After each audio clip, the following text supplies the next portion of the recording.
শাশুড়ির কাছে তার বৌমা নিজের মেয়ের মতো হতে হবে। বুঝতে পেরেছেন? নিজের মেয়ের সাথে একজন মা যেমন ব্যবহার করে, শাশুড়ি তার বৌমার সাথে ঠিক সেরকম ব্যবহার করবে।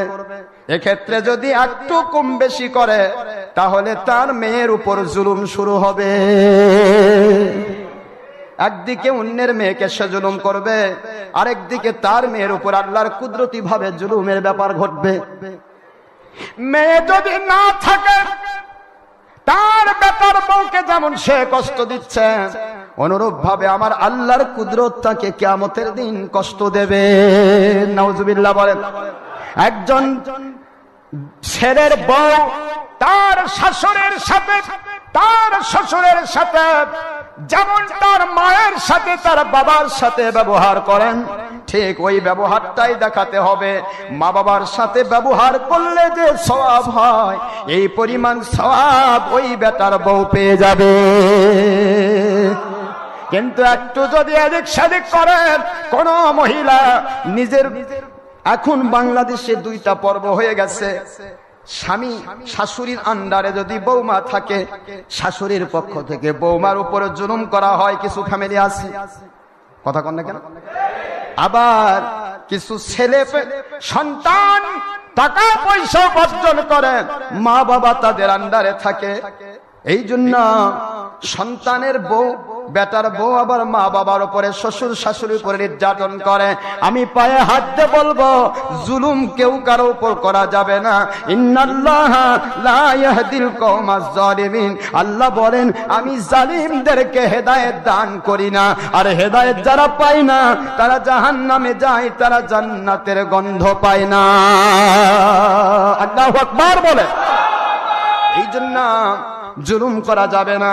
যেখানে যার যা মর্যাদা, সেখানে সেই মর্যাদা দেবেন। আমার নবীজির উপর দুরূদ সালাম পড়ার আদেশ আমার আল্লাহর, দরুদ পড়ব নবীর উপর, আর আল্লাহর আদেশ ফরজ ইবাদত হয়ে যাবে, জিকির হয়ে যাবে। আল্লাহর আদেশ স্বামী স্ত্রীর হক আদায় করো, স্ত্রীর হক স্বামী আদায় করবে। স্ত্রীর হক আদায় হয়ে গেল, আল্লাহর আদেশ ফরজ ইবাদত হয়ে গেল। স্বামীর হক আদায় করলে স্ত্রী, আল্লাহর হক আল্লাহর পক্ষ থেকে ফরজ ইবাদত হয়ে গেল। আর সন্তান তার মা বাবার সাথে ভালো ব্যবহার করলো, মা বাবার দিকে খেয়াল রাখলো, এটা তার মা বাবার যেমন একদিকে খেদমত হলো, আরেক দিকে আল্লাহ পাকের একটা ফরজ ইবাদত হয়ে গেল। জোরে বলুন সুবহানাল্লাহ। আরেকদিকে সন্তানকে সঠিক তরবিয়ত দেওয়া, সঠিকভাবে তাদেরকে সঠিকভাবে তৈরি করা, সঠিকভাবে তরবিয়ত দান করা, লেখাপড়া করানো, আল্লাহওয়ালা বানানোর চেষ্টা করা, মা বাবার পক্ষ থেকে দায়িত্ব পালন করা, এটাও সন্তানকে মানুষ করার ক্ষেত্রে হলো বটে, কিন্তু আল্লাহর পক্ষ থেকে আদেশ ফরজ ইবাদত হয়ে গেল। মহিলারা স্বামীর জন্য, পরিবারের জন্য রান্না করে খাওয়াচ্ছে, তারা কাপড় পরিষ্কার করতেছে, একদিকে স্বামীর খেদমত করে, পরিবারের খেদমত করে তারা রান্না বাড়া করে খাওয়াচ্ছে, এইটা সে মর্যাদা পাইল।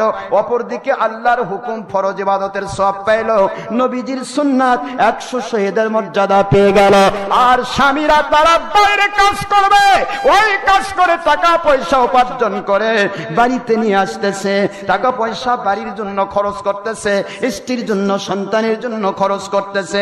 এই খরচ করাটা তারা একদিকে একটি সুন্নাত 100 শহীদের মর্যাদা পাবে, অন্যদিকে আল্লাহর হুকুম একটা ফরজ ইবাদতের সওয়াব পেয়ে যাবে।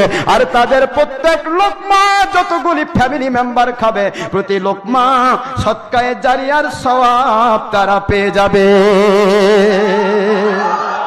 মহিলারা স্বামীর খেদমত করার জন্য, স্বামীর সাথে ভালো ব্যবহার করার জন্য, শ্বশুর শাশুড়ির সাথে ভালো ব্যবহার করার জন্য, শ্বশুর শাশুড়ি বৌমার সাথে ভালো ব্যবহার করার জন্য, পরিবারের শান্তি স্থিতি রক্ষা করার জন্য মহিলারা যে ভূমিকা রাখতেছে, এই ভূমিকাতে তারা যে ভূমিকা রাখলো, রান্না বাড়া করে খাওয়ালো, আমার নবীজি প্রমাণ দিলেন পুরুষরা বাইরে যতগুলি কাজ করতেছে প্রত্যেকটা কাজের একটা কপি তারা পর্দার বিধান রক্ষা করার জন্য ঘরে বসেই তারা পেয়ে যাবে। আল্লাহু আকবার জোরে বলুন। এই জন্য রমজান মাসে, রমাদানের মুবারকে এইগুলি আমাদেরকে শিক্ষা গ্রহণ করতে হবে।